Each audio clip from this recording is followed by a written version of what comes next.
खुलुमबाय बयखौबो दा आं दंफैयो बेंटलनि जांख्रिखां फोथाराव बेवहाय मोनसे वेलकाम सेरेमनी प्रग्राम दङ बेवहाय नोंथांमोना नुनो मोनगोन गासै थामथि बर' आखराव साइन होनाय बा सहि होनाय बिथां दैदेनगिरिमोनखौ बेयाव नाजावनायनि प्रग्राम दं आरो बिसोरखौ हामबाय होनायनि प्रग्राम दं नोंथांमोना बे भिडिअखौ नायलांबाय थागोन अब्लानो बेखौ नुगोन नायलांबाय थादो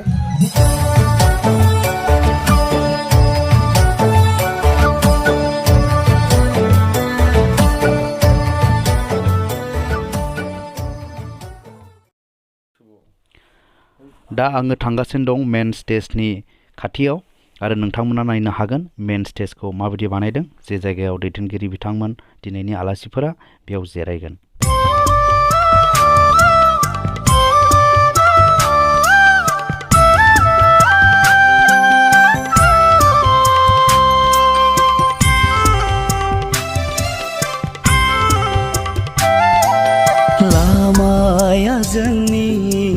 बे समाव आलासि बिथांमोना स्टेजआव हाबनो थाखाय आवगायबोगासिनो दङ नोंथांमोना नायनो हागोन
सार बिथांखौ गसंनानै गावनि सिनायथिखौ लाखिनो थाखाय खावलायनाय जाबाय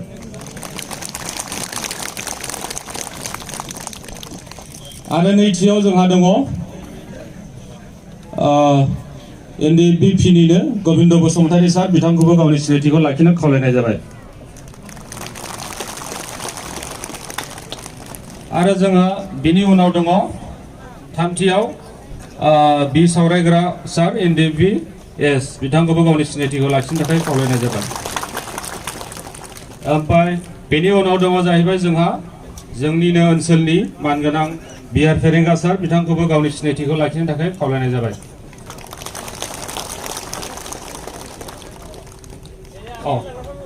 बिथाङा जेनेरेल सेक्रेटारि एनडिबिएस बे सावरायग्रा बिथाङा जाहैबाय एनडिबिएस नि प्रेसिडेन्ट गोविन्द सारा एनडिबिपि नि प्रेसिडेन्ट आरो बाथियाव दङ जाहैबाय जोंहा जोंनि बेंटल हालामनिनो मानिजाथाव बि जायख्लं भाइस प्रेसिडेन्ट एनडिबिपि बिथांखौबो गावनि सिनायथिखौ लाखिनो थाखाय खावलायनाय जाबाय आरो जोंहा दथियाव दङ जोंनिनो ओनसोलनिनो जायहा बड'लेण्ड सुक्तिजों सोमोन्दो थानाय गोबाव समनिफ्राय रायज्लायबोनायाव लोब्बा थानाय मानगोनां आइदमोननि बिथांखौबो गावनि सिनायथिखौ लाखिनो थाखाय खावलायहरनाय जाबाय आरो जोंहा दंबावो एनडिबिआर निफ्राय एन अखा हादै बिथांखौबो गावनि सिनायथिखौ लाखिनो थाखाय खावलायहरनाय जाबाय बिथाङा जाहैबाय पाब्लिसिटि सेक्रेटारि आरो जोंहा दंबावो 9थियाव मान होनो गोनां भाइस प्रेसिडेन्ट एनडिबिएस नि जी बिदाय बिथांखौबो गावनि सिनायथिखौ लाखिनो थाखाय खावलायनाय जाबाय।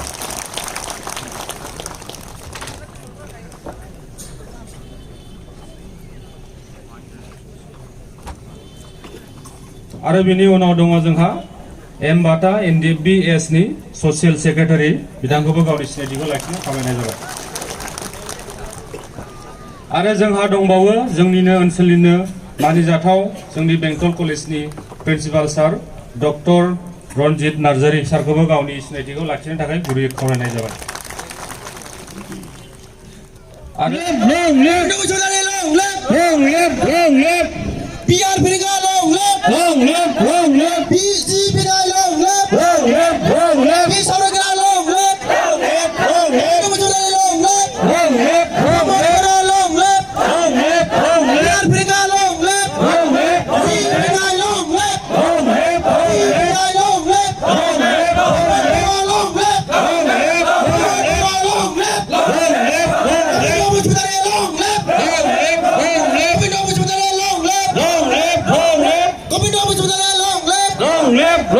बर' फिसाफोरनि जिउ गारनायजों गोबांनिनो थै होनायजों गोबांनिनो गोलोमदैजों गोबाङानो पुलिस मिलिटारिजों गावख्लाबजानाय बुख्रेबजानायनि उनाव बर' हारिया मोनसेनि उनाव मोनसे माबा नङा माबा मोननो हादों। दिनै जोंनि गेजेराव रंजानायनि मोनसे मोजां बारहावा फैदों। रायजो राजाफ्रा बयबो रंजादों। मोनसे समाव एसे मोखां सोम सोम थायोमोन। जोंनि लोगोआ गावजों जोङो जिखिनि अनलायो मोजां थासारि सोमजिनानै न'खर संसार जानो नागिरो, नाथाय बे थासारियाव अराय सम जोंखौ डिस्टार्ब होबोदोंमोन पुलिस मिलिटारिया। मानोना जोंहा सोमावसारनाय बेवहाय सोलिबाय थादोंमोन। आरो बे सोमावसारनाया फैयै फैयै जोंनो माबा नङा माबा फिथाइ लाबोनानै होफैबाय। मानगोनां रायजोफोर, नोंथांमोननि सिगाङाव गोबां समाव आङो बिबुंथि लाखिनायाव बुंदों, सोमावसारनायाबो जिउ थायो। बिफां फांसेया जेरै जिउ थायो, मोजाङै दै लुनानै हासार होनानै फेदेरनो हायोब्ला मोजां फिथाइ मोनजायो।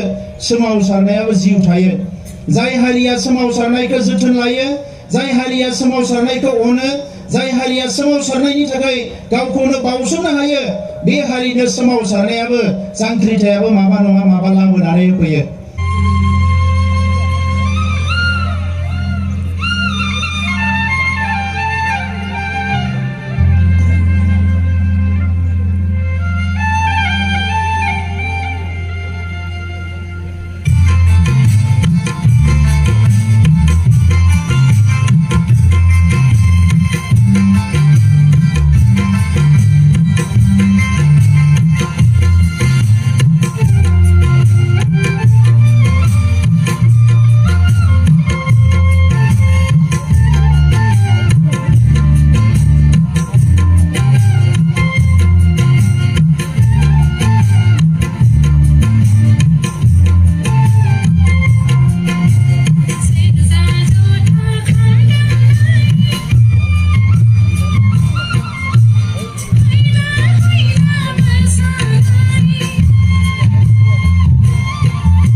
En oka haday NDBR en oka haday Aidomonik sir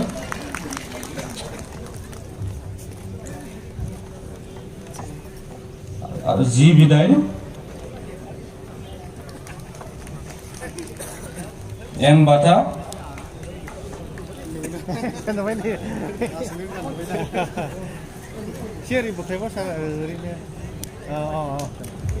आरो बे समाव चिरां जिल्ला बड' साहित्य सभाखौ रेडि जानो थाखाय खावलायहरनाय जाखाबाय।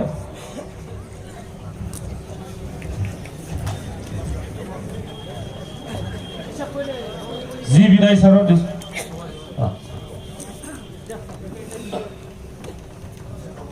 आइदमनि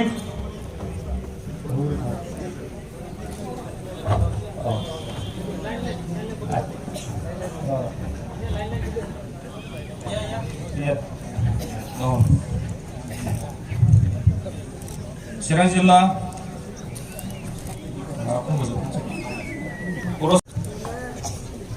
आरो बिनि उनाव दङ चिरां डिस्ट्रिक्ट आबसुनिफ्राय बिथांमोनाबो फारियै बरायगोन।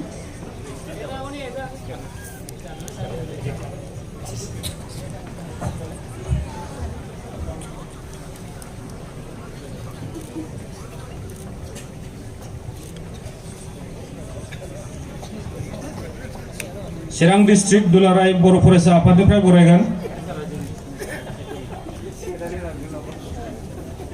बिनि उनाव रेडि जानानै थादों बेंटल कलेज स्टाफ बिथांमोनाबो बरायगोन।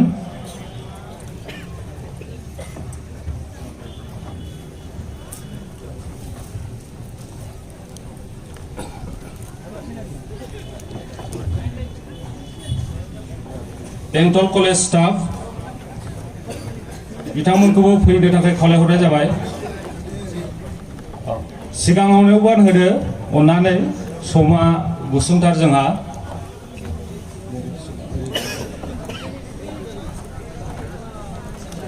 सिगां सिगनेटरिस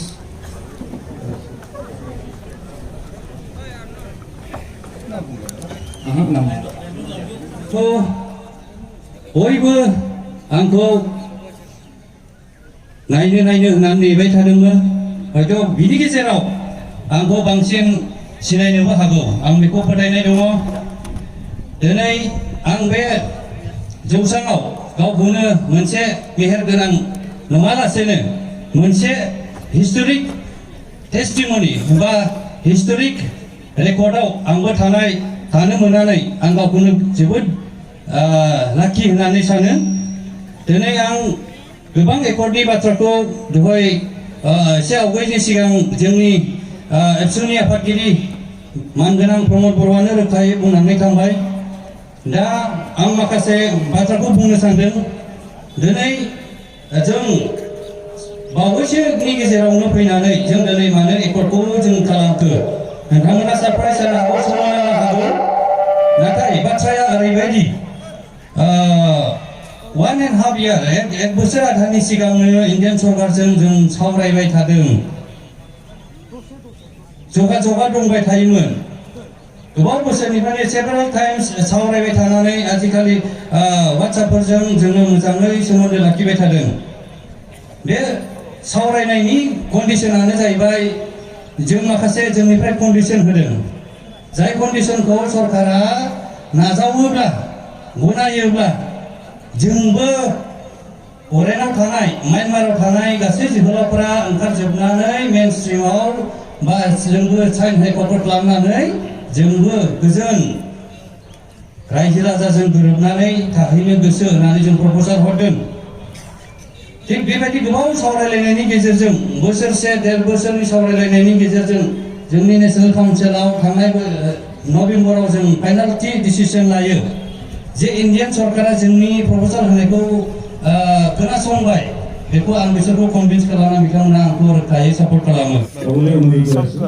আমাৰ সকলৰ শান্তিৰ বতৰাটো হৈছে দীৰ্ঘদিন সংগ্ৰামৰ পিছত আজি সশস্ত্ৰ সংগ্ৰামেই হওক, গণতান্ত্ৰিক সংগ্ৰামেই হওক, এটা চুক্তি হৈ গ'ল আৰু চুক্তিৰ পিছত সকলো এটা স্থায়ী শান্তি পাবলৈ সক্ষম হৈছে। এইটো আমাৰ কাৰণে চবচে ডাঙৰ কথা। আজি যি ডেকা ল'ৰাবিলাকে ম্যানমাৰ, ভূটান, বাংলাদেশ ঘূৰি বিভিন্ন কনফ্লিক্টত থাকি পেলাই আজি নিজৰ ঘৰলৈ ঘূৰি যাব, নিজৰ মা দেউতাকে স্থায়ীভাৱে সমাজত দায়িত্ব ল'ব, ঘৰখনৰ দায়িত্ব ল'ব, সমাজখনৰ কাম কৰিব। এইটো চবৰ কাৰণে এটা ডাঙৰ কথা। চ' আমি চবেই বিচাৰিছোঁ যে এইটো স্থায়ী হওক আৰু ইয়াৰ লগে লগে এটা দায়িত্ব আহি পৰিছে দুইটা চৰকাৰ, ভাৰত চৰকাৰ, অসম চৰকাৰ আৰু আমি চুক্তি কৰা সকলৰ, যে এই চুক্তিৰ দফাসমূহ আখৰে আখৰে ৰূপায়ণ হ'ব লাগে।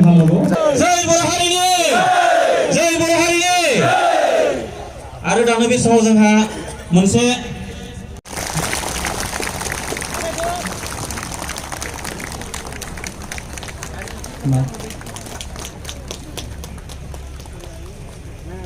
जय बर' हारिनि जय बर' हारिनि जय बर' हारिनि हामबायसै जोंहा दाना बे समाव हाबाफारि बायदि बिबुंथि लाखिगोन एनडिबिपि नि आफादगिरि गबिन्द सार दाना बे समाव सारखौ सुंद'यै बिबुंथि लाखिनो थाखाय खावलायनाय जाबाय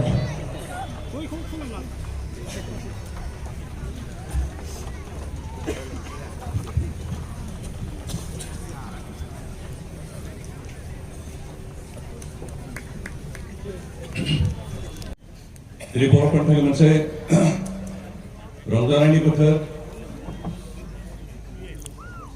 मानोना गोबां बोसोर राजा लामा होबथानाय रेल लामा होबथानाय उखै हाबनाय बेबायदि गासै सोमावसारनायनि बिनिमयाव थांनाय 27 तारिखखालि जि मोनसे फिथाइ जों मोनबाय बे जोंनि थाखाय जोबोद रंजाथाव बाथ्रा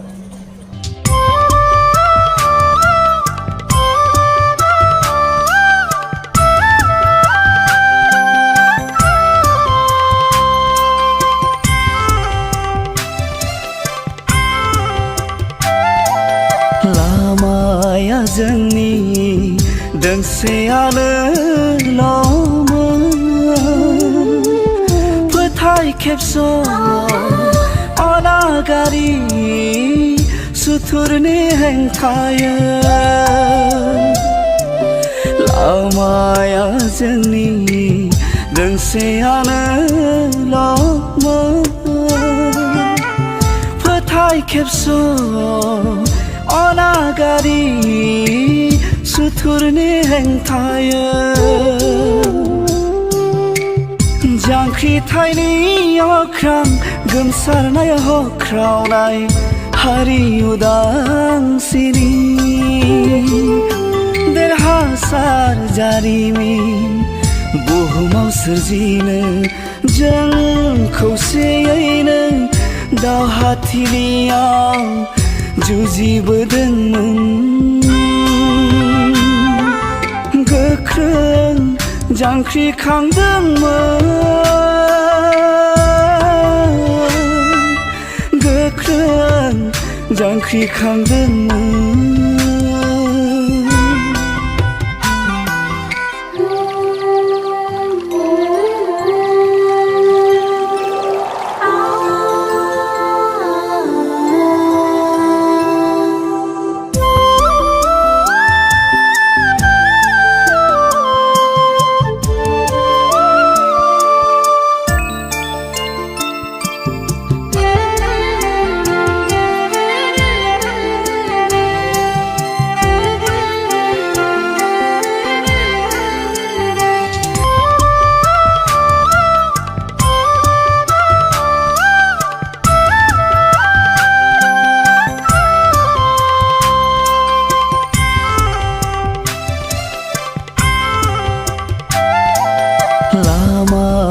जोंनि दोंसेयानो ल'मोन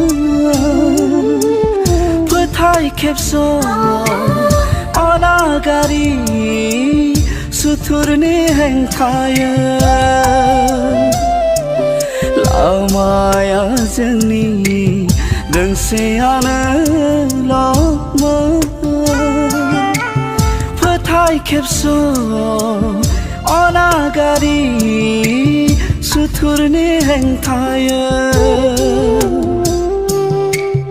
जांख्रिथायनि अख्रां गोमसारनाय होख्रावनाय हारि उदांस्रिनि देरहासार जारिमिन बुहुमाव सोरजिनो जों खौसेयैनो दावहाथिलियाव जुजिबोदोंमोन गोख्रों जांख्रिखांदोंमोन गोख्रों जांख्रिखांदोंमोन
बेखिनियावनो बे भिडिअआ जोब्बाय नायनायनि थाखाय नोंथांमोनखौ रोजा रोजा साबायखर बावनाय थाबाय आरो नोंथांमोननि गेजेराव सोरबा दासिमबो आंनि चेनेलाव गोदानब्ला अन्नानै साबस्क्राइब खालाम आरो बेल आइकनखौ थुनानै हो जाहाथे नोंथांनाव गासैबो आंनि भिडिअ आपल'ड खालामनायनि नटिफिकेसना सौहैनाय बायदि एसेनोसै